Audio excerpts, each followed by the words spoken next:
과거와의 물결로 한국인의 식습관이 많이 달라졌는데요. 이제는 밥심으로 산다는 말이 사라져야 할 모양입니다. 지난해 한국인의 고기 소비량이 사상 처음으로 쌀 소비량을 추월했다고 하는데요. 오랜 세월 한국인의 밥상을 책임져 온 쌀, 고기에 주식의 자리를 내주게 된 셈이네요. 오늘 저는 밥심으로 하루를 시작했는데 청취자 여러분은 어떠신가요? 안녕하세요. 지구로운 채식생활 진아입니다. 지구로운 채식생활은 기후변화 및 채식과 관련해 전문가나 활동가를 모시고 이야기를 나누는 코너입니다. 오늘은 완주군 고산에서 유기농 농사를 짓는 공동체 벼두레의 회원들을 스튜디오에 모시게 되었습니다. 회원들의 농사 이야기가 많이 궁금해지는데요. 잠시 노래 듣고 초대 손님 만나보도록 할게요. 제이레빗의 윈터 원더랜드 듣고 다시 뵐게요.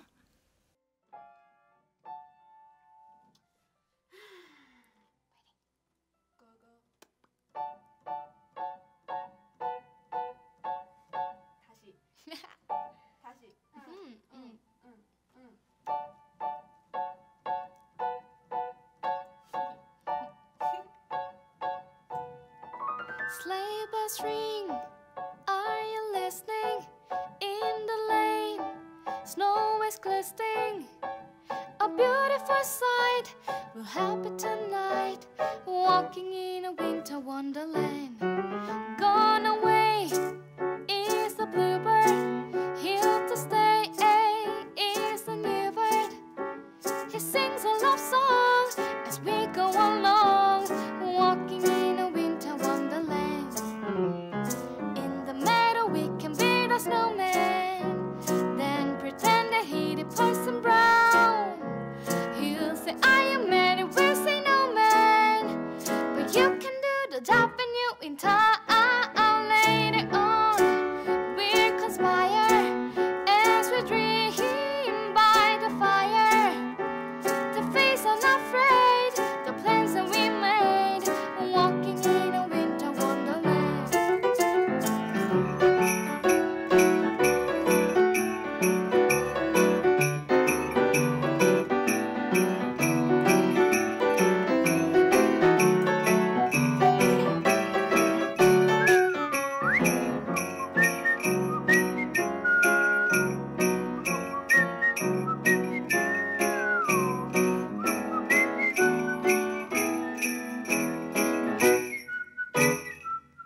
Jingle all the lady on, we'll conspire as we dream by the fire, to face unafraid the plans that we made, walking in a winter wonderland, to face unafraid the plans that we made, walking in a winter wonderland.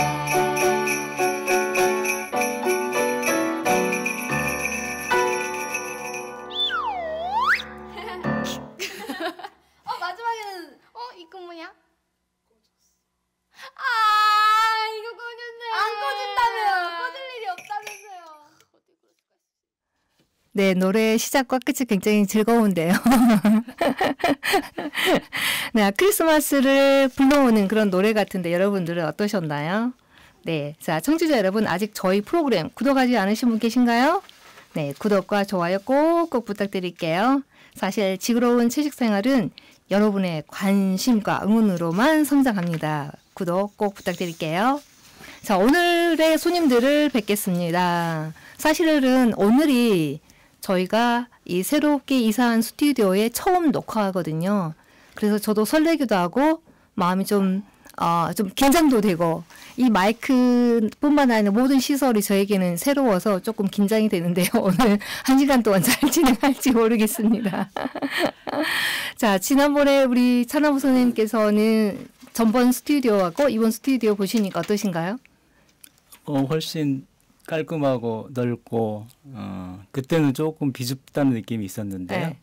시설도 많이 좋은 것 같고 좋습니다. 네. 우리 차남우 선생님께서는 지난번에 저희 그 방송에서 나온 적이 있었고 굉장히 반향을 불러일으켰던 그런 프로그램이었는데 사실 그 프로그램을 제가 어느 그 기관에 라디오 제작 관련해서 신청을 했거든요. 오늘이 발표 날인데 사실 궁금해요. 어떨지 결과가 좋았으면 좋겠습니다. 네, 그러니까 저도 그랬으면 좋겠습니다. 굉장히 그 하나의 그 한 마을에서의 그 공동체 활동이 어떤 사회 지역을 바꿀 수 있는 그런 것이어서 좀 저 개인적으로 기대가 되는 곳입니다. 우선 먼저 제가 소개를 안 드렸는데 각자 우리 어디서부터 차나부 선생님부터 소개를 좀 부탁드릴게요. 저부터 할까요? 네네. 예. 지난번에 잠깐 그 우리 같이 출연했던 전미정 선생님이 소개를 해주셨는데 아무튼 뭐 서울에서 그 대학 생활 이후에 오랫동안 서울에서 살다가 고산에 귀농을 한 지는 한 10년 조금 넘었습니다. 예. 그리고 여기 내려와서 농사를 짓고 있는데 저는 그 벼농사만 지어요. 보통 이제 쌀 전업농이라고 이제 얘기를 하죠. 이렇게 하면서 그 벼농사를 매개로 해서 그 고산권에 있는 이제 동네 분들하고 같이 농사도 같이 짓고 또 시기마다 이렇게 핑계를 대가지고 재밌게 놀고 이렇게 예. 즐겁게 살고 있습니다. 예. 원래 노는 게 목적이 아니셨을까? 농사는 뒷전인가? 그러다 보니 그렇게 됐습니다. 네, 벼농사에 대한 이야기를 좀 더 나중에 여쭤보기로 예. 하고요. 그다음 소개 부탁드리겠습니다. 이렇게 돌아가나? 네네. 저 질문지에 이제 인류학과 이야기를 차남우 선생님이 어떻게 했는지 모르겠지만은 저는 2018년도부터 고상에 현장 연구를 제 이제 인류학 전공인데 인류학은 이제 다른 학문과는 달리 꼭 현장 연구라는 걸 하게 돼 있어요. 근데 이제 고산의 이주민들, 귀촌자들 중심으로 이제 현장 연구를 해야겠다 하고 18년부터 연구 시작하면서 그때 이제 벼두레를 접하게 됐는데 지금 18, 19, 20, 21, 22, 23, 6년? 네. 네. 이렇게 접하면서 엄청 열심히 이제 벼두레 활동을 하다 보니까 이제 벼두레 뭐 연구자라는 생각을 벼두레 사람들도 안 하고 저도 안 하고 그래서 2년 전부터는 집행부에서 역할까지 임무를 쉬어받고 벼두레 활동을 하고 있습니다. 네, 반갑습니다. 벼두레 활동을 하시는데 우선 그것보다도 인류학을 전공하신다고 하니까 우리 인류에 대해서 저는 거기 좀 더 지금 개인적으로 궁금합니다. 네, 좀 나중에 기회가 되면 인류학에 대해서 좀 더 여쭤보기로 하고요. 자, 선생님 소개 부탁드릴게요. 네, 안녕하세요. 저는 귀촌 10년, 그다음에 벼농사 도움 9년, 그다음에 본격 농사 1년 차인 뭐 초보 여성 농민입니다. 김혜란이라고 하고요. 뭐 전주에서 나고 자란 제가 그 고산이라는 지역을 알게 되면서 아, 시골살이도 가능하겠구나라는 생각을 하게 돼서 귀촌을 하게 됐고 귀촌에서 귀한 사람들과의 많은 만남이 벼농사 둘에 오게 되면서 예를 들면 그 농사의 가치나 그 노동의 숭고함 그리고 내가 먹고 있는 쌀에 대한 그런 뭐 가치 이런 것들을 같이 알게 됐고 무엇보다도 좋은 사람들과 함께 할 수 있어서 지금은 즐겁고 행복한 초보 농부입니다. 네, 반갑습니다. 제가 간단히 소개를 먼저 할까요? 네, 제가 굉장히 아끼는 기후행동활동가가 있어요. 완주에서 찐시민 기후행동활동가의 남편이시죠. 네, 안녕하세요. 저는 송국현이라고 하는데요. 결혼하고 방금 소개해주신 분의 남편인데요. 그 이름을 말씀 안 드렸는데 네. 이름을 밝혀야죠. 네, 송국현이라고 하고요. 아니 찐 행동가. 네, 제 이름이 중요한 게 아니네요. 네. 제가 항상 이제 제 아내보다 이렇게 주체성이 많이 떨어져가지고 이렇게 이름을 밝힐 수도 없게 만드는 환경에 많이 노출이 되고 있었는데요. 제 아내는 이제 방선영이라고 해서 지금 고산에서 기후 활동을 정말 열심히 하고 있는 분이고 네, 그분보다 아무튼 뭐 제가 나왔으니까 이제 제 이야기를 하면 저는 그 아까 그 찐 활동가 분하고 같이 살면서 시골에서 아이를 낳으면서 이제 계속 시골만 찾아다니는데 저희는 이제 거꾸로 그 좀 아주 힘든데 조금 힘든데 이제 덜 힘든데 뭐 이런 식으로 이렇게 지역이 옮겨진 것 같아요. 지리산에서 좀 살고 동상에서 살고 이제 고산으로 이사 온 지 3년 차인데 고산에 와서 들어간 첫 저의 활동이 이제 벼농사 두레라는 걸로 해서 거기에서 벼농사를 저도 짓기 시작한 지 3년 차인 송국현이라고 합니다. 반갑습니다. 네, 반갑습니다. 사실 벼농사를 짓고 있다라는 걸 몰랐었어요. 그때 이전에 제가 조그맣게 쌀을 받은 적이 있는데 그게 그러면 본인 직접 지어서 주신 거였네요? 네. 아, 그렇군요. 아, 감사합니다. 그런 땀이 묻은 쌀을 맛있게 그때 먹었던 기억이 있습니다.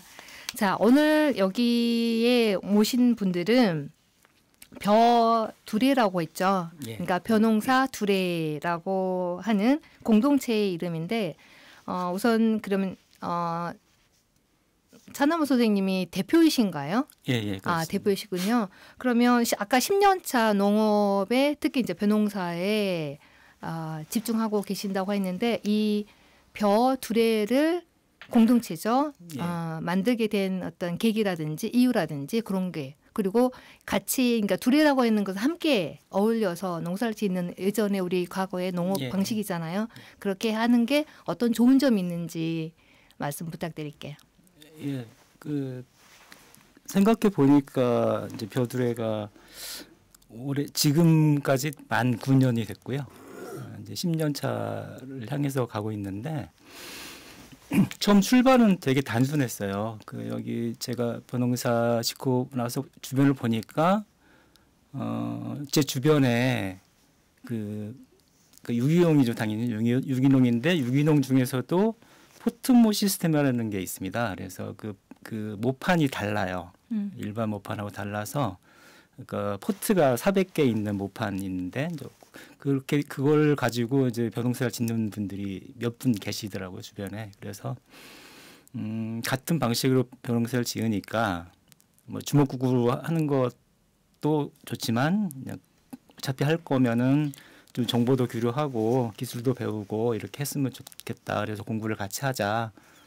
그래서 한 그 당시 대여섯 명 정도가 이제 모여서 공부를 이제 시작한 게 이제 벼농사 두레가 만들어진 계기가 됐거든요. 그게 2014년 겨울이었는데 그래서 공부를 이렇게 쭉 하려고 하니까 이게 소문이 났어요, 그 동네에. 그래서 그러니까 나는 지금은 벼농사를 안 짓고 있지만 유기농 방식으로 나도 벼농사 언젠가는 짓고 싶다. 이런 분들이 나도 공부 끼워줘라. 우리도 그래서 막 우르르 몰려들더라고요.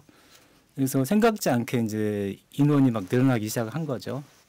그러다 보니까 이제 공부 방식도 뭐 처음에는 뭐 이렇게 간단하게 대화식으로 하다가 뭐 이렇게 세미나식으로 준비해서 발표하고 토론하고 뭐 이런 식으로 좀 형식화되고 꾸준히 이렇게 인원들도 늘어나고 그 다음에 이제 그 이론 공부만 하는 게 아니고 그때 벼농사를 직접 해봐야 되잖아요. 그래서 같이 작업을 하고 이러면서 이제 회원들이 많이 늘어났죠. 그러다가 이제 2018년도부터는 이제 그 당시까지는 이름은 너무 없었고 뭐 형식도 없었고 이랬는데 2018년부터 회칙도 정하고 집행부도 뽑고 뭐 그렇게 해서 이제 형식이 갖춰졌고요. 그래서 이제 실제 지금은 이제 벼농사를 짓고 있는 분들 한 25명 이렇게 되시고 지금 벼농사를 짓지 않지만 우리 이제 아까 허나경 선생님 말씀하신 것처럼 회원이 그런 이제 가치와 취지에 동의하는 그런 분들 한 50명 해서 이제 80명 정도가 같이 활동을 하고 있고 아까 말씀하셨던 것처럼 두레 작업이죠. 그러니까 뭐 이렇게 항상 같이 하는 건 아니에요. 그래서 뭐 모내기라든가 모짜리라든가 뭐 오바나르라든가 일시적으로 많이 그 인력이 필요할 때 공동 이제 협동 작업을 하게 되는데 그렇게 그 벼농사는 그렇게 하고 그때 이제 핑계를 대 가지고 뭐 재밌게 노는 그런 한마디로 노는 조직이라고 보시면 됩니다. 예. 사실은 그 농사를 짓는 일이 굉장히 고단한 일이잖아요. 그런데 과거에 우리 그 선조들도 농사를 지으면서 나중에 어떤 풍물, 놀이 그런 걸 통해서 그 현장에서의 고단함을 아마 그걸로 풀지 않았나. 그래서 그런 것과 비슷한 것 같은데 제가 이제 선생님 좀 더 알아봐야 되겠다 해서 이제 검색을 했어요. 네. 페이스북에 있더라고요. 그래서 얼마 전에 보니까 많은 분들이 같이 맛있는 걸 먹고 있더라고요. 거기 막걸리도 있고. 그래서 나도 거기 그 자리에 있었으면 좋겠다라는 생각했는데 네. 저기 허나경 선생님 그때 그 자리에 계셨었나요? 네네네. 있었어요. 네, 예. 네. 어떤 모임에 또 무슨 이야기를 나누고 그런지 그 자리가 좀 궁금해집니다. 그날은 이제 가을 거지를 다 끝내면 모여서 같이 햅쌀로 밥을 먹는 날 이렇게 정해서 이제 해마다 있는 건데, 그러니까는 농사가 다 끝났으니까 같이 밥을 먹자 뭐 이런 개념이에요. 그래서 모여서 진짜 그 해 지은 밥을 차나원 선생님 집에서 주로 하거든요. 왜냐하면 밥을 먹어야 하기 때문에 그 밥을 해가지고 먹는데 그날 밥을 차나원 선생님 직접 지으니까 잘 지을 때도 있고 못 지을 때도 있고. 근데 이번에 첫 밥을 했는데 밥이 별론 거예요. 햅쌀인데 반짝반짝 빛나고 그래야 되는데, 그래가지고 다른 이제 분들한테 다 전라도 말로 퉁생이를 먹고 다시 한 번 쳤어요. 그래서 국현 씨는 좀 늦게 와가지고 세 번째 밥을 먹었어요. 그러니까 진짜 밥을 먹었네요 그때는. 그러니까 3번 밥했어요. 인원수를 처음에 예측한 쌀이 아까웠는지 밥을 조금 마신 거예요. 그래서 처음 밥 왔는데 밥이 부족해요. 그래서 두 번째 온 사람들 없어가지고 밥을 이제 요즘은 압력밥솥이니까 후다닥 두 번째 시식을 다시 하면서 좀 낫네. 세 번째 밥까지 국현 씨가 세 번째 밥을 다 먹는. 그래서 그 해의 어떤 밥맛을 같이 나누면서 이제 흥겨운 잔치 자리죠 진짜로. 그러면 해마다 이러한 그 농사를 다 마치고 이런 자리를 하는데 혹시 밥을 지을 때 드시잖아요. 그럼 맛이 각각 해년마다 좀 달라지는 거 느끼시나요? 저는 제가 이제 벼들에 처음 들어가지고 저는 이제 경작자가 아니잖아요. 근데 그때 햅쌀밥 잔치가 너무 생각이 나요. 그때 처음 왔을 때 햅쌀밥 먹는데 너무 맛있는 거예요. 제가 이제 부안이 고향이거든요. 거기도 동진벼가 되게 유명하고 저희 남동생이 쌀을 지어서 저는 이제 친정 쌀을 갖다 먹는데 거기하고 쌀이 똑같은 쌀이에요. 품종이 참동진, 그러니까 그때는 신동진이었지. 신동진 쌀을 먹었는데 제가 먹고 밥맛이 달라서 남동생 쌀을 안 먹고 여기 저는 신명식 선생님 그때는 그 다른 선생님 거 어쨌든 우리는 쌀은 다 똑같은 쌀로 같이 공동 경작을 하기 때문에 논마다 쌀 맛이 조금 다를 수 있어요. 그래서 좀 그거는 좀 구분해 보고 싶어요. 국현이네 논에서 나는 쌀하고 차나원 선생님 쌀하고 좀 다른지. 그때는 차나원 선생님 쌀만 먹었으니까 밥맛이 다릅니다. 그러니까요. 굉장히 농사 끝나고 나서 첫 밥이잖아요. 네, 거기에 엄청 김치 맛있어요. 이렇게 김장김치 아니 썰어서 이렇게 밥 얹어 먹으면 정말 꿀맛이었을 것 같은데 좀 부럽네요. 근데 지금 우리가 유기농에 대한 농업을 얘기를 하고 있잖아요. 관행농업과 물론 많은 사람들이 관행농업, 유기농 농업은 다르다고 생각하는데 굳이 이제 유기농 농업을 추구하시는 이유가 있다면 어떤 것이 있을까요? 타누모 선생님, 네, 우리 말씀해 주시면 유기농 농업에 대한 송국현 선생님 3년 차니까 아시잖아요. 네, 저에게 왜 그런 질문이 왔는지 잘 모르겠는데요. 네, 유기농 그게 이제 뭐 단순하게 여러 분들도 아마 아실 거예요. 유기농으로 짓는 것 중에 가장 큰 이유는 저희가 이제 자연과 같이 연결되어 있으니 그 자연과 같이 생명을 살려서 가는 거에 대한 취지가 가장 크고요. 저희도 이제 하다 보니까 당연히 이런 거가 또한 아이들에게도 교육이 된다는 측면에서 이게 계속 지속 가능한 것이 무엇이냐 하는 거를 내부적으로도 저희도 이야기를 많이 나누고 있고 하다 보니까 여기에 들어와 있는 회원들도 같이 그런 취지에 동의하셔서 저희가 그거를 지금까지 유지하고 있는 것 같아요. 그러면 화학 비료를 전혀 사용하지 않는 거잖아요. 그렇죠. 그러니까 전혀 사용하지 않는 건가요? 아, 예, 화학 비료를 그러면- 전혀 사용하지 않는 거? 그러면- 예, 그런데 맞습니다. 우리가 이제 유기농 할 때 화학 비료를 사용하지 않는 것은 이제 유기농이 좋다고 하는데 그러면 그 화학 비료가 지금 문제가 되기 때문에 우리가 유기농을 예, 선호하고 그 네. 앞으로 가야 하는 방향으로 정하고 있는 거잖아요. 근데 그렇죠. 그 화학 비료가 토양이나 아니면 우리 인체에 어떠한 해를 끼치기 때문에 우리가 유기농으로 진행을 하고 있는 건가요?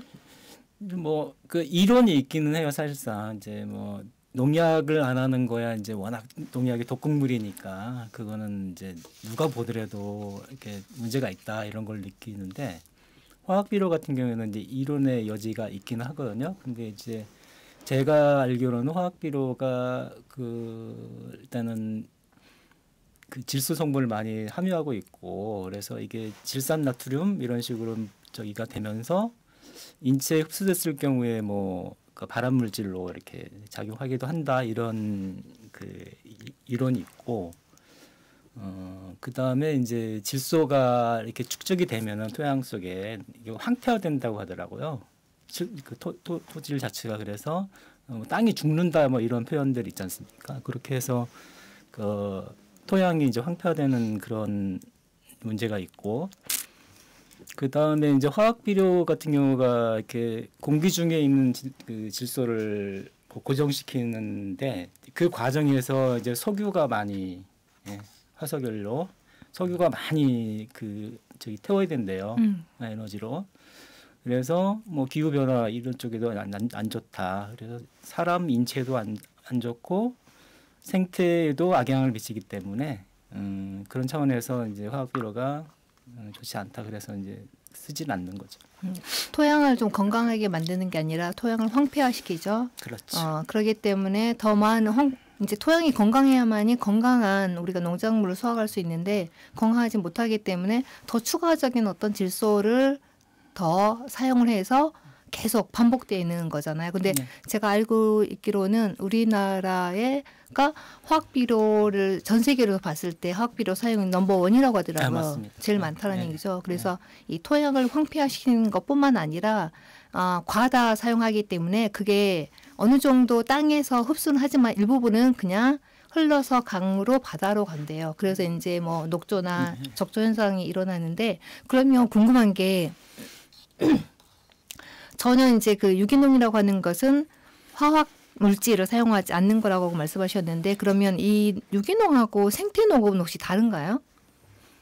그러니까 뭐 보통 이제 그 생태농 하면은 이제 포괄적으로 보통 이제 친환경 농업이라고 보통 얘기를 하는데 그러니까 포괄적인 개념이고요.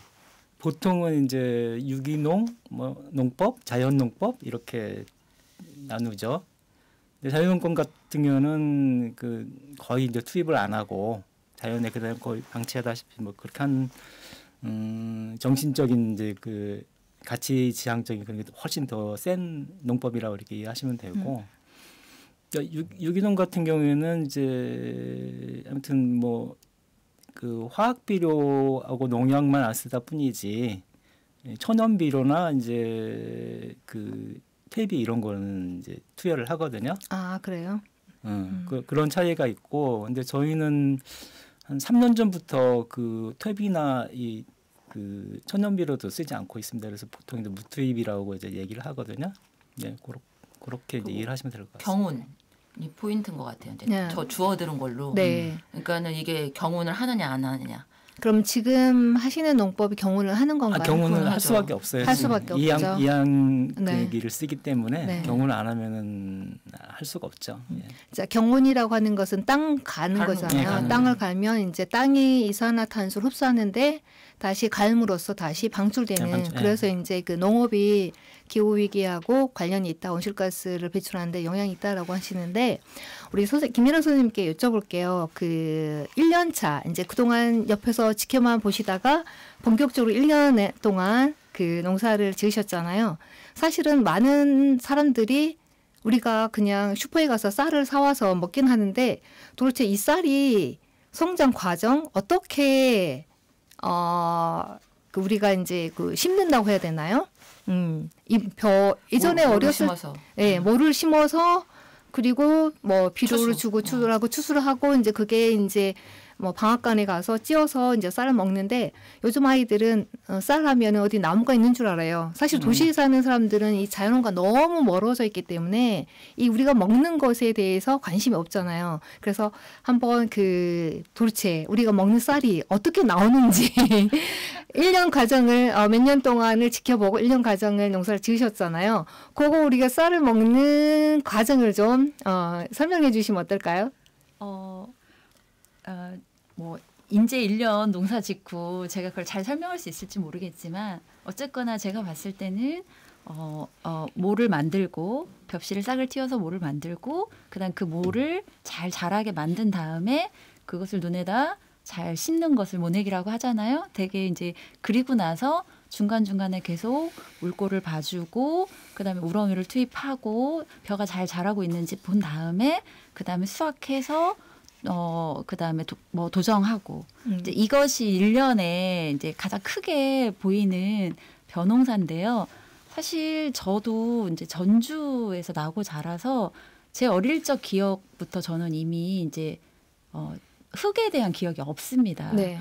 근데 이제 저도 이제 귀촌이라는 걸 하게 되면서 적게 벌고 적게 쓰는 삶을 살아보자라고 생각을 해서 귀촌을 했고 귀촌을 하게 되면서 가장 저에게 자급자족의 삶이라는 게 대체 무엇인가라는 고민 속에 벼농사들을 만나면서 내가 일을 쉬게 되면 벼농사를 알파에서 오메가까지 다 해보고 싶다라는 네. 생각이 이제 들어서 올해 처음부터 끝까지 다 해봤거든요.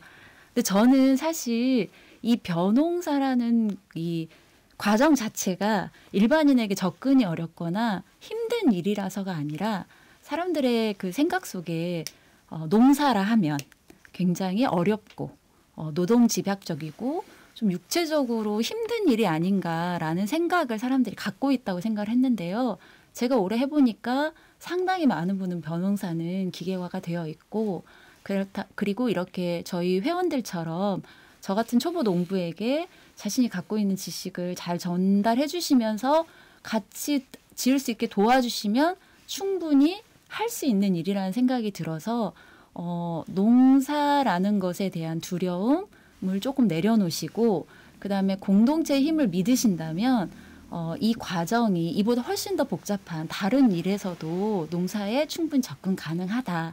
그러니 자급자족의 삶을 그리고 자기 안에 갖고 있는 삶에서의 그 야생성 이런 걸 네. 잃지 않으려는 노력이 있다면 저는 충분히 이 작업에 함께할 수 있다고 생각합니다. 특별한 어떤 기술이나 그런 게 필요한 건 아니죠. 누구나 네. 그러니까 전혀 기술이 없다고는 할 수 없지만 그것을 같이 도와주는 사람이 있다고 하면 충분히 네. 극복 가능하고요. 그리고 생각보다 제가 봤을 때 벼농사가 아주 어려운 일은 또 아니어서 저도 깜짝 놀랐습니다. 그렇군요. 네. 네. 도전하실 분들 계시면 네, 맞습니다. 우리 고사에 있는 벼두레에 연락을 주시면 많은 도움이 될 것 같다고 생각이 듭니다. 그리고 이제 아까 말씀하셨던 것이 모내기를 해서 이제 물도 넣고 혹시 그 아까 말씀하는 그 뭐였죠? 우렁이요? 우렁이를 넣고 그렇게 하나요? 예. 그러면 그 농약 같은 것은 전혀 제초제는 사용하지 않겠네요. 우렁이 있으니까. 예, 맞습니다. 그럼 아까 말씀 제가 그 여쭤봤을 때 그 병충해 관련해서 우리가 제초제나 농약을 사용하잖아요. 특히 농약을 사용하는데 이게 사실은 농약을 사용하지 않아도 수확량은 충분히 나올 수 있다는 말씀을 제가 들었어요. 그런가요?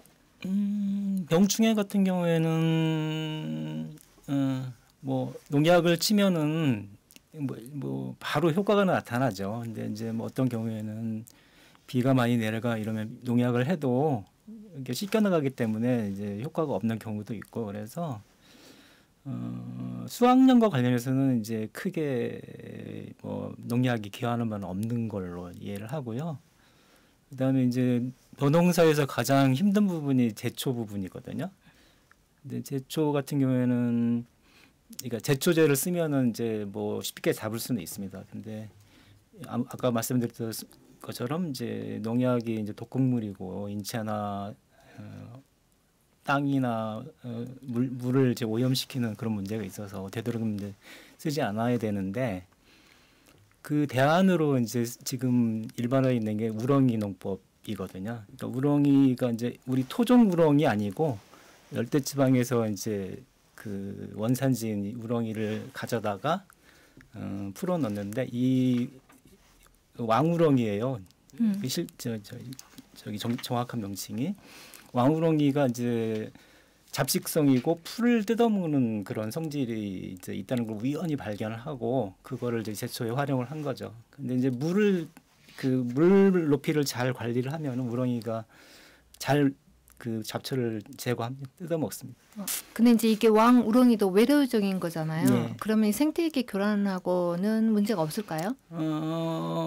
이제 그 열대 지방이 원산지기 때문에 이제 겨울 지나면서 월동을 거의 못 한다고 추운 지방에서는 이제 알려져 있는데 최근에 뭐 연구 결과를 보면은 이제 제주도라든가 남해안 쪽에서는 이제 월동을 하는 개체가 일부 발견이 된다 이런 저기 보고가 있어요.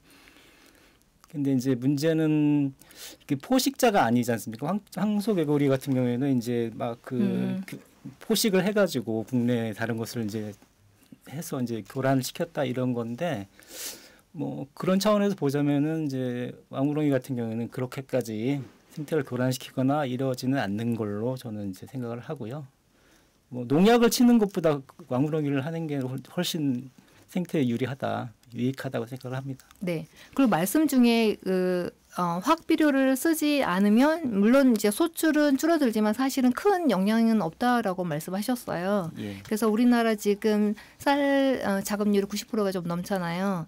제가 알기로는 87%? 87%? 예. 네네. 예. 그리고 또 우리가 WTO나 FTA 같은 국제 무역 규범 때문에 또 의무적으로 쌀을 수입해 오잖아요. 예, 40만 톤을 해마다 수입을 해야 됩니다. 네, 예. 그럼 쌀이 남아도는데 네. 이제 포인트는 쌀이 남아돌기 때문에 굳이 우리가 농약이나 제초제를 쓰지 않고 이러한 유기농법으로 농사를 지어도 충분히 우리가 국내에서 자족을 할 수 있는 거가 아닐까요? 네, 저 그렇게 생각하는데요. 네.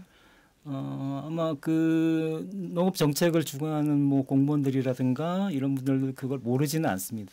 않다고 생각을 해요. 근데 다만 이제 그 마인드 문제라고 생각을 하고 저도 당연히 이제 그런 거에 근거해서 유기농을 활성화하고 적극 권장하는 그런 정책이 이제 시행되었으면 하는 바람을 갖고 있습니다. 그러니까 우리나라는 유기농 농법을 그렇게 정책적으로 시행하고 있는 그러한 분위기. 막 적극 권장하는 분위기는 아닌 걸. 이제 여러 가지 이유가 있을 수 있겠네요. 네, 그거는 예컨대 이제 그 농업을 주관하는 기관이 농협이잖아요. 근데 농협 스스로가 남해화학이라는 뭐 어마어마한 비료 회사를 운영하고 있고 농약 회사도 당연히 운영하고 있고 그렇기 때문에 그거 몰랐네요. 예, 잘 모르시더라고요. 그러면 이제 자기 남해화학에서 나온 비료를 팔아야 되니까 당연히 유기농을 뭐 표면적으로는 어떨지 모르겠지만 실질적으로는 유기농을 권장하지 할 적은 아닌 거죠. 예. 그런 뭐 여러 가지 요인들이 이제 작용하는 것 같습니다. 과거에 저희가 생각했을 때 농협은 농민을 위한 어떠한 기구라고 생각하는데 사실은 농민들을 나쁘게 얘기하면 잡아먹는 우리가 방금 한편으로는 이제 다수하게 이제 그 농민 입장에서 보면 뭐 그 소출이 많은 게 일단은 그 농업 경영 측면에서 보면은 이제 중요하니까 또 뭐 생태 문제를 빼고 생각하면은 뭐 그 농민에 반대되는 뭐 그런 정책이다고만 얘기할 수는 없는 거지만 아무튼 지금 우리가 기후위기 생태위기 닥친 것을 감안한다면은 당연히 유기농을 더욱 활성화시키고 적극 권장하는 게 정부나 이 공공기관이 해야 되는 거 아니냐 저는 그렇게 생각을 합니다. 네. 자, 어려운 문제인 것 같아요. 뭐 하나만 답이 있는 것 같지 않은 문제인 것 같습니다. 자, 농사를 지으시니까 가장 어려운 점이 있을 수 있고 재미있는 점도 있을 것 같아요. 언제가 가장 어렵던가요? 아까 과정을 말씀을 해주셨는데 뭐 처음에 이제 뭐 염수선이라고 해가지고 벽실을 이렇게 담가가지고 이제 준비하는 작업도 있고 그 위에 이제 모짜리도 준비를 하고 그다음에 뭐 모도 심고 막 하는데 모판을 나를 때가 이제 가장 인력이 많이 들어가요. 저희가 공동으로 같이 작업을 하다 보니까 모든 걸 그 중국처럼 하죠. 네, 중국처럼 인원이 인원으로 해요. 기계를 어떻게 이제 저희는 그런 부분에서는 최소화, 안 쓸 수 있는 부분은 최소화하고 나머지 어쩔 수 없는 부분만 기계를 이제 투입을 하는 건데 모판 나르기 뭐 이런 거 정도는 저희가 하자 해서 이제 그렇게 하는 건데 힘들어요. 네. 네. 네. 또 이제 여성분이라 좀 다를 것 같아요. 어떠세요? 저는 제가 일단 농사 일을 잘 모르는 게 제일 힘들었어요. 그러니까 과정을 누군가가 처음엔 도움을 주셔야 되니까 뭐 그런 걸 배우는 게 일단 힘들었는데 제가 그 힘든 과정을 그래도 해보면서 느낀 게 뭐였냐면요. 그러니까 뭐 사실은 비료나 농약 얘기하고도 좀 맞닿는데 이걸 빨리 많이 뭔가를 얻으려고 하니까 그런 방법, 그러니까 그런 식의 방식이 되는 건가라는 생각을 했거든요.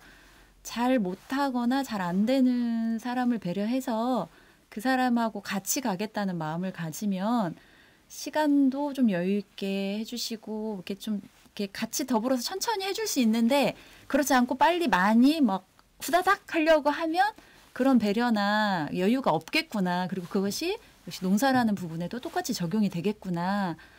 라는 생각을 하면서 그런 부분 가장 힘들고 뭐랄까 진입장벽이라고 생각했던 부분이 그래도 이런 분들의 도움으로 저는 일단 좀 많이 극복이 됐고 저는 올해 저희가 그 모판 나르기 할 때가 가장 저한테 기억에 남는 장면 중에 하나인데요. 비가 억수같이 쏟아졌습니다. 정말 갑자기 뭐 이렇게 뭐랄까 모자를 썼는데 모자가 이렇게 비에 눌려서 이렇게 앞이 이렇게 챙이 내려갈 정도로 비가 왔는데 갑자기 막 다 크게 노래를 부르면서 미친 듯이 춤을 추면서 저희가 막 일을 했습니다. 공동 작업을. 그때 저희가 같이 느꼈던 그 희열? 느낌? 환희. 예. 그건 아마 그 공동 노동을 함께한 사람만 느꼈던 게 아닐까. 같이 이렇게 그런 느낌을 못 받은 사람들도 있을. 네. 힘든데 무슨 그런 노래를 하니까 많은 사람들이 그런 거지. 이제 그 안에서도 왜 이렇게 미친 짓을 하고 있을까 우리가? 그런 사람들도 있을 거라고 저는 분명히. 나는 안 했어. 저는 분명히 있다고 생각합니다. 나도 선을 긋겠어. 아니 근데 선생님 저는 뜨거울 때 하는 일보다 비 올 때 일을 하는 게 훨씬 그쵸, 더 그쵸, 낫더라고요. 네. 아니 저 미친 짓에 선을 긋는 거예요. 네. 작업은 비 올 때 해야죠. 저도 희열을 느꼈던 사람입니다. 네. 저도. 아니 재밌을 것 같아요. 혼자 농사 짓는 것보다 그래서 둘의 역할이 더 중요한 것 같은데 같이 그러면 보시는 입장에서 직접 농사는 짓지 않잖아요. 아니 보시는 입장에서. 짓는다니까요. 둘의 그러니까 내가 경작자 이 멤버십이 안 하지 이 공동 작업에 제가 다 들어가서 일을 합니다. 그러시군요. 그러니까 네. 주니어들이 네. 내 눈이 없는 것뿐이지 아. 작업을 같이 돕고 하는 게 이제 둘이기 때문에 경작자들만 있는 저게가 아니고 그래서 농사를 안 짓는 데서 제일 제끼면 안 되고 괜히 집행부가 아닙니다. 노동을 엄청 합니다. 그럼 뭐가 가장 힘드셨어요? 아니 물론 노동이 힘들죠. 네. 그러니까는 사실 그러니까 저는 이제 어렸을 때 농사를 지어봤어요. 이제 아까 말한 것처럼 시골이었으니까. 그러니까 지금 쌀농사는 그러니까 저희도 유기농, 그러니까 화학비료 이런 거 농약만 안 쓴다는 거지. 전통농법이 아니라 관행농법이거든요. 사실 농법상으로는 그러니까 기계화된 거죠. 근데 이 기계화 됐을 때 요즘은 다 사실 모두 사서 심거든요. 근데 이제 저희는 모를 안 사는 거예요. 그러니까 모를 안 산다는 거는 모를 만드는 건데 이제 이게 이 도시 사람들을 위해서 제가 이렇게 장황하게 설명하는 건데 그래서 모를 만드는 작업이 이제 모짜리 작업이고 이 모짜리 작업이 있는데 모짜리를 이제 각 논에다 하면 이게 모판을 나를 일도 없어요. 근데 저희는 이제 경작자들 논이 이제 다 멀리 이렇게 떨어져 있으니까 한 곳에서 모짜리 작업을 하고 이게 배분되는 거예요. 각 논으로. 그래서 이제 그 작업이 힘든 거거든요. 그래서 다른 농부님들이 보기에는 저렇게 멍청한 짓을 왜 저러고 있나 이런 소리 제가 많이 들어요. 쟤네들 모여서 왜 저러고 있나. 저 쉽게 갈 수 있는데 갑자돈에서 하면 되는데 왜 저러고 있나. 그런 소리를 많이 들으신다 하더라고요. 우리 대표님이. 근데 저희는 그게 없으면 저희 벼둘의 정체성이 흔들려요. 공동 작업을 유일하게 할 수 있는. 그래서 저희 대표님하고 집행부들이 많이 논의를 하거든요. 노동이 너무 힘드니까 경작자들 중에 일부가 왜 이렇게 하냐. 다른 A 방법으로 하자, B 방법으로 하자, C 방법으로 하자. 의견이 막 나와요. 그러니까 효율성에 대한 문제가 네네네. 그래서 올해는 실제로 기계가 못 나르기 작업에 장비가 투입됐어요. 사다리. 그래서 이거를 이게 트럭으로 딱 옮기는 모판을. 근데 뭐 이런 방법이 있지만 이제 저희는 이 둘의 방식, 아까 이제 국현 씨가 말한 것처럼 인해 전술로 이게 뭐를 나르는데 그 벼들의 정체성이 있기 때문에 고집하고 계십니다. 근데 거기에서 또 거기에서 느낄 수 있는 것들이 있잖아요. 그쵸. 힘들지만 거기에서 공동체 하나라는 거 아마 그 작업에서 그러한 것들을 느끼는 것은 아닌가 싶은데요. 맞나요? 그러기도 하고 저 같은 경우는 이제 도시에서 일을 계속 하다 보니까 노동의 어떤 맛 있잖아요. 네. 그거를 노동을 통해서 가지고 있는 좀 뭐라고 해야 되냐. 노동이 주는 어떤 힘이 힐링이 있어요. 그래서 그런 게 또 우리 경작자 아닌 비경작자 사람들은 그래서 좀 많이 참여를 하는 것 같더라고요. 재밌을 것 같아요. 예전처럼 그러면 이렇게 제가 우연히 그 어느 분의 같은 회원이신 것 같아요. 페북에서 아이들이 모내기를 한 거 봤거든요. 과거에 이렇게 제도 어렸을 때 보면은 논의 왼쪽과 오른쪽 끝에 줄 매고 사람들이 하나하나 심는 건데 아이들이 그렇게 하고 있는 사진을 제가 언뜻 봤는데 그거 벼두레에서 하는 건가요? 아이들 어떻게 그렇게 할 수 있어요? 제가 얘기되나? 그 저희 회원 중에 전주에 있는 그 꼬마 코끼리 가는 길이라는 유치원이 있습니다. 네. 그 원장님하고 거기 선생님들 몇 분이 저희 회원이세요. 근데 이제 알고 보니까 그 꼬마 코끼리 가는 길 유치원은 10년도 더 되기 전부터 이제 아이들한테 그 농사의 가치와 중요성을 이렇게 가르치는 그런 교육 철학을 그게 중요하다는 교육 철학을 갖고 계시더라고요. 그래서 10년 전부터 그 논을 구해 가지고 아이들한테 그 벼농사의 전 과정을 체험하게 하는 그런 교육을 해왔더라고요. 그래서 소양에 있는 어느 논을 구해서 이렇게 하다가 그 사정이 생겨가지고 이제 옮길 수밖에 없게 됐는데 그때 마침 저희하고 이제 연결이 돼가지고 3년 전에 저희 회원이 되셨고 저희 일정에 맞춰가지고 이제 계속 이제 그런 체험을 하도록 하는 거죠. 그래서 뭐 모짜리라든가 그다음에 모내기 특히 이제 그다음 수학, 이제 그 모내기 같은 경우는 이제 보통은 저희도 이항기를 써서 하는데 체험을 하려면 손모내기로 해야 되잖아요. 그래서 손모내기를 이제 저희하고 같이 이제 체험을 하고 그다음에 수시로 와서 이렇게 잘하는 과정을 이렇게 체험하게 하고 그다음에 이제 수학기가 되면은 나스를 직접 배워보게 하기도 하고 뭐 이런 이제 식의 이제 실습을 하더라고요. 저희하고 이제 연계가 돼 있습니다. 농사짓는 과정을 직접 아이들이 체험하죠. 왜냐하면 예, 본인이 심었기 때문에 이 심은 벼가 어떻게 자라고 이제 수확하는 것까지 그야말로 산 체험이라고 볼 수 있을 것 같은데. 원장님 말씀으로는 내 입으로 들어가는 쌀이 네. 어디에서 나왔는지 이걸 알아야 되는 거 아니냐. 그쵸. 그런 말씀을 하시더라고요. 네, 쌀뿐만 아니라 다른 모든 어떤 음식들이 그러하다고 보는데 사실은 벼들의 입장에서는 유치원생들인데 이게 제대로 안 심으면 또 다른 그렇진 않아요? 엄청 잘 심어요. 잘 심어요? 네. 잘 심고요. 뭐 네. 그게 참 과학적으로 근거가 있는지 모르겠는데 아이들의 기운이 받아가지고 네. 더 제일 잘 돼요. 그 아이들이 심은 그 논뱀이가 네. 희한하더라고요. 그러면 다른 유치원이나 학교에서 체험 접수도 받으신가요? 그건 아니고 유치원 말고요. 네. 저희 지역에는 그 학교와 학부모와 지역이 함께하는 고사냥 교육 공동체라는 단체가 있습니다. 근데 그 단체에서 해마다 단오 행사를 하거든요. 지역의 특성을 살려서 그때 그 초중고 학생들에게 특히 초등학교 아이들에게 공동 경작론을 주고 모내기 체험을 하게 하는 것을 얼마 전부터 이제 벼두레가 주관을 해서 그 체험을 하게 하고 거기서 얻어진 수확된 쌀로 해마다 그 11월 11일이 되면 가래떡을 뽑아서 학교에 이렇게 나눠주는 일을 지금 하고 있습니다. 굉장히 의미 있는 일인 것 같아요. 역시 우리는 자연과 가까워져야 되는데 도시에 살면서 그 도시에 살면서 많은 것들 잃어가고 있다라는 생각이 들어요. 그럼 이제 중요한 건 이제 벼농사를 수확을 했는데 올해 수확은 좀 어땠나요? 이게 논배미마다 차이가 좀 있는 편이거든요. 어떤 논배미는 이제 올해는 가을 장마가 심해서 병충해가 많이 생긴 편입니다. 도열병 특히. 그래서 뭐 그것 때문에 수출이 줄어든 논배미도 있고요. 작년 수준으로 거둔 데도 있고요. 그건 이제 좀 차이가 좀 있어요. 근데 이제 전체적으로 보면은 작년보다 약간 빠지는 수준으로. 예. 그럼 공동으로 이제 작업을 하는데 각각 경작지가 있잖아요. 그러면 본인의 경작지는 본인의 수확에서 본인의 수입이나 아니 되는 거죠. 네네. 그럼 대부분 거기에서 경작하시는 분들 판매를 하시나요? 아니면 자급자족으로만 만족하시나요? 그 판매를 하시는 분들도 있으시고 뭐 본인 자급자족으로만 사용을 하시는 분들도 있는데 이제 저희 가장 중요한 건 대표님이 대농이세요. 그래서 저희를 마이크로농이라고 이제 이렇게 하찮게 여기셔서 레저농. 네.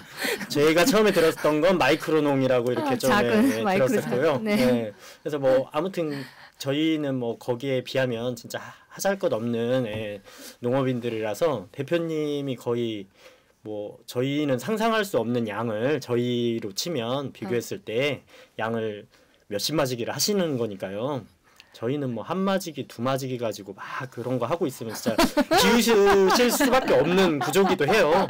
근데 아무튼 앞에서 그렇게 말씀을 항상 하시죠. 네. 그런 거 있잖아요. 여왕벌이 있고 여왕벌 밑에서 개미 그 뭐지? 개미벌이야? 아무튼 일하는 벌, 일벌들, 우리 일벌들. 일벌들 열심히 하고 여왕벌만 그냥 왕의 위치에 있어서. 비유가 좀 안 맞는 것 같은데. 그러면 판매를 하시는 거죠? 저야 당연히 생업이니까. 전업농이시니까. 판매를 하고요. 그럼 어디서 만약에 주로 이제 도농직거래라고 해서 뭐. 그 문자라든가 이런 걸로 이제 주문을 받아서 택배로 이렇게 보내드리는. 그럼 만약에 이 방송을 들은 시청자나 청취자들이 내가 유기농 쌀을 먹고 싶다 그러면 어떻게 연락을 하면 되나요? 저한테 연락하면 되죠. 전화번호는 그러면 방송 댓글에다 남겨놓겠습니다. 유기농 쌀을 먹고 싶으신 분들은 벼두레 차만한 선생님 이런 거 해도 되나요? 괜찮습니다. 전화번호 말하시죠. 방송 댓글에 남겨두도록 하겠습니다. 자 그리고 재미나는 일은 또 없으신가요? 농사 지으시면서? 이게 재미나는 일인지는 잘 모르겠는데요. 네. 그 아까 말씀드린 대로 이제 벽실을 이제 모판을 만들 때 벽실을 이제 뭐 찰벼도 있을 거고 그 얘기 하려고 그래? 일반도 있을 건데요. 이 얘기는 해야죠. 이게 뭐 많은 여러분들의 평가를 받고 싶은 이야기인데요. 이게 슬픈 이야기인지 한번 잘 들어보세요. 네. 어떤 분께서 저희 벼들의 회원이신데 그분께서 그 벽실을 섞으신 거예요. 그냥. 종류가 다른 거죠. 네, 다른 거잖아요. 있는데. 찰벼는 찰벼대로 심어야 되고 일반 벼는 일반 벼대로 심어야 되잖아요. 근데 그거를 와서 의욕이 넘친다고 본인이 그냥 그 두 가지를 갑자기 섞고 시작합시다 이렇게 말을 한 거예요. 네. 근데 그때 이제 있었던 분들이 그걸 보고 아무도 말씀을 안 하시고 이제 다 싸해진 거예요, 분위기가. 가장 충격적이었던 건 대표님이 이렇게 감정을 잘 안 드러내시거든요. 이제 보셔서 아시겠지만. 네. 그날은 정말 우울증에 빠지신 줄 알았어요. 네. 아무 말씀 안 하시고 저는 그 자리에 없었는데도 그 느낌을 전달받을 정도로 얘기를 들었는데 그냥 조용히 2층으로 올라가셔서 이렇게 쉬셨다고. 네. 그리고 그날은 그냥 뭐 조용히 한 사람씩 이렇게 자리를 떠났다고만 들었어요. 저는. 네. 그러면 그 모업은 찰벼하고 일반 벼를 섞으신 분은 어떻게 되었나요? 잘 지내고 있어요. 잘 지내고 있어요. 자기가 먼저 무슨 이렇게 벼들이 어려움이 있을 때마다 뭐 국어에 비하면 이건 아무것도 아니잖아. 왜냐면 이제 그 쌀을 사가지고 와서 그거 해야 되는데 쌀을 다시 구매해야 되고 이 작업을 다시 해야 되니까 며칠 또 이렇게 딜레이 되는 상황이 돼서 그게 단순한 일인 것 같지만 되게 큰 사건이거든요. 아, 네. 근데 이제 그보다 더 큰 사건은 이게 못자리가 잘못돼가지고 한번 다시 못자리 작업, 그 공동 작업을 다시 해야 되는. 다요. 예, 예. 왜냐면 뭐가 다 죽었어요. 어머나. 관절 이상이. 근데 이게 사실 근데 이 인생이라는 게 그렇게 어려운 일이 있을 때 좀 바로 전화위복처럼 그게 좀 재미난 사건으로 다시 전환이 되는 것 같아요. 인생이라는 게 그런 것 같아요. 근데 그 엎질러지고 일주일 있다가 공동작업을 다시 하는데 그때 사람들이 더 많이 모였어요. 네, 그래서 또 신나게 작업하고 또 전설처럼 그때 이야기를 좀 하고 있죠.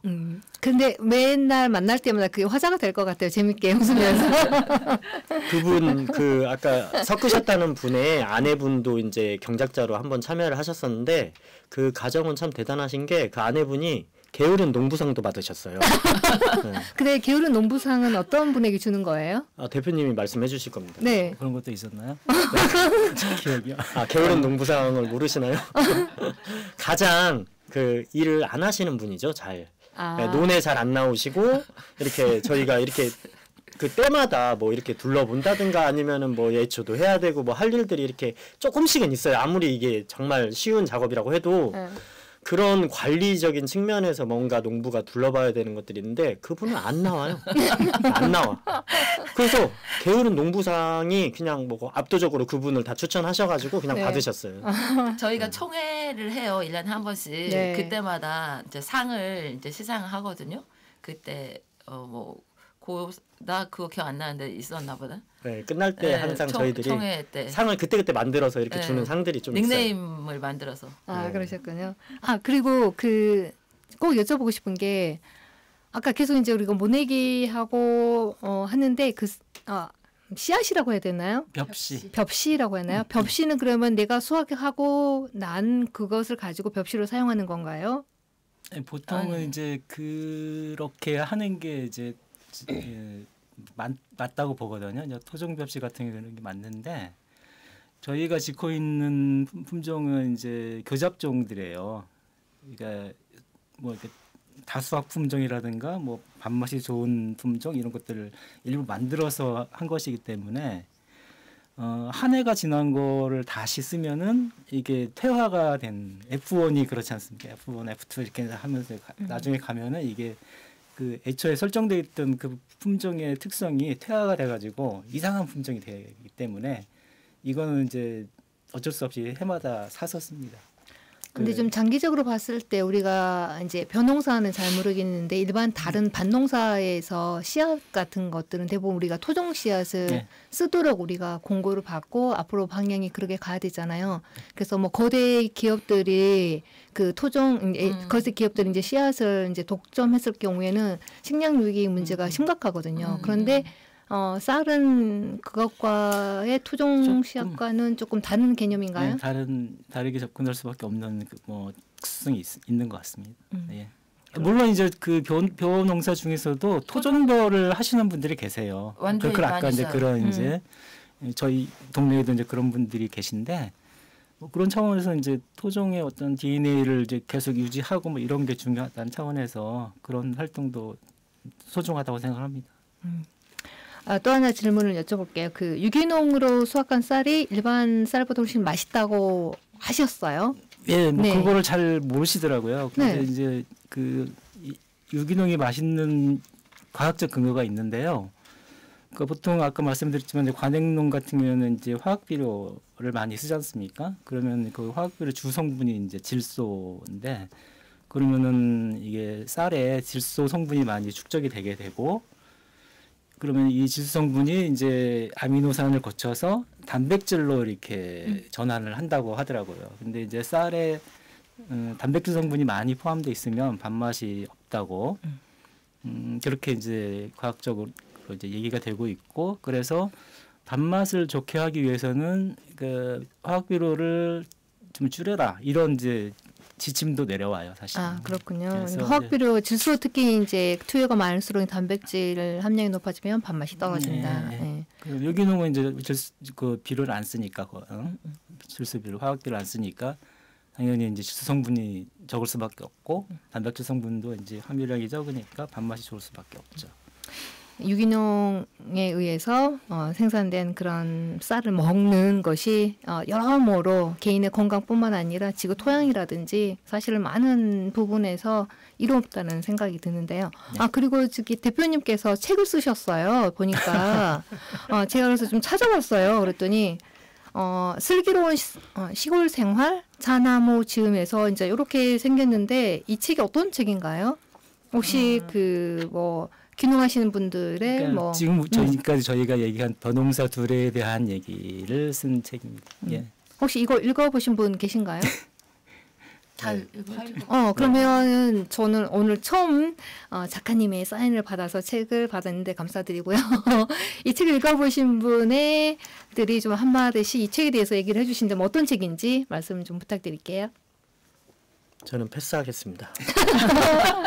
동의하지 않는다는 얘기신가요? 아니. 네, 안 다른 읽었지. 분들이 안 읽었지. 아니 읽었는데 네, 안 읽은 거야. 제 내용이 별로, 없어서 맞아. 그래서 넘어가겠습니다. 국현 씨 지분이 별로 없어요. 아 여기에 네. 그래서 왜냐면 개인 감정으로 패스하겠습니다. 국현 씨가 벼들에 활동한 지가 지금 한 3년인데 3년 전까지 이야기가 주 내용이어가지고 아하 그렇군요. 네. 그러면 말할 자격이 없습니다. 네 다른 그러면 분들이. 선생님께서 책에 대한 이야기를 좀 소개해 아니 주시면 일단은 우리 대표님이 이제 글재주가 좋으셔가지고 작가시잖아요. 책을 네. 이 전 책도 있어요. 노동 인권과 관련된 네. 청소년 책. 그리고 이제 저 책이 나왔는데 이제 사실 제가 이제 연구자니까 벼들해가지고 책을 하나 내려고 했는데 저보다 일찍 내가지고 제가 시기 질투가 쩔어서 홍보를 하고 싶진 않지만 글을 너무 잘 쓰세요. 그런데 이제 저 같으면 지인들한테 제가 이제 권할 때 제가 이제 전주에 잘 익은 언어라고 서점이 있는데 네. 거기에다도 10권을 제가 신청해가지고 판매 실적을 낸 적이 있거든요. 이제 어떤 분들한테 읽었으면 좋겠냐. 그러니까 어쨌든 저희들은 이제 저는 이제 전주에서 왔다 갔다 하면서 고산을 생활 근거지로 삼고 있지만 고산으로 오고 귀촌한 이유가 도시 생활에 가지고 있는 이제 여러 가지의 문제들이 있잖아요. 정의식이.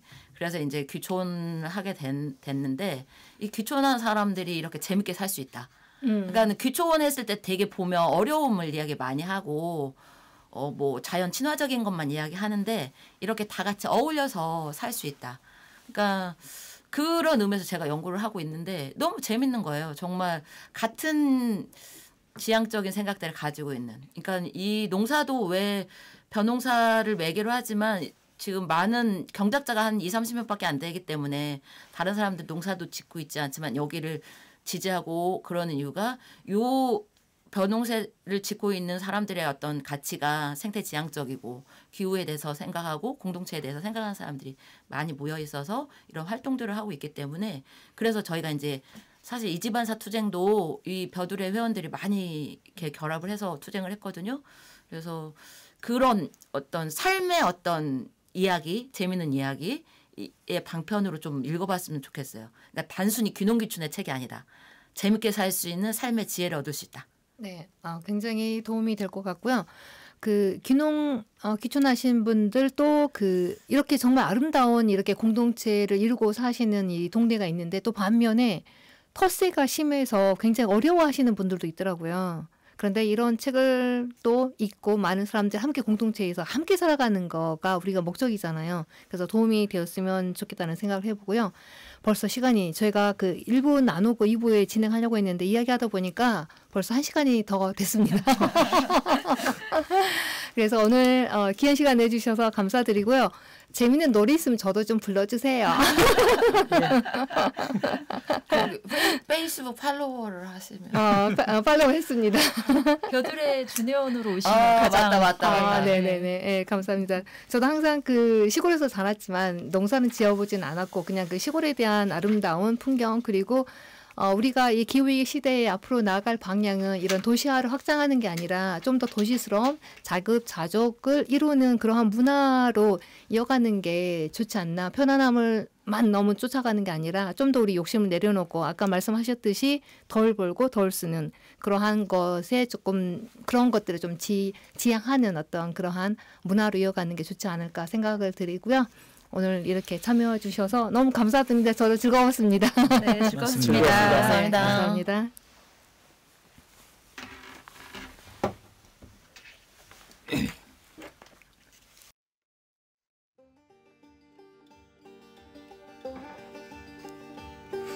Well, I'm gonna get through this world the best I can if I can. 산업형 농업의 증가로 농촌에서 둘의 기능이 점점 사라지고 있습니다. 고산의 둘의 공동체는 과거의 둘의 기능을 현대식으로 이어가고 있다는 생각을 하게 되는데요. 생태 환경을 위해 그리고 우리의 건강을 위해 유기농법의 농사가 절대적으로 필요한 시대적 과제를 우리는 안고 있습니다. 우리가 무엇을 먹는가가 중요한 것이 아니라 우리가 먹는 음식이 무엇을 먹는지에 대해 고민하는 아주 귀한 시간이었는데요. 여러분은 어떠셨나요? 지구로운 채식 생활은 지구를 지키는 것이 곧 나를 지킨다는 믿음으로 매주 금요일 오전 10시에 여러분을 만나 뵙고 있습니다. 다음 주에도 더욱 알찬 방송으로 돌아올게요. 지구로운 채식 생활 진행자 진아였습니다.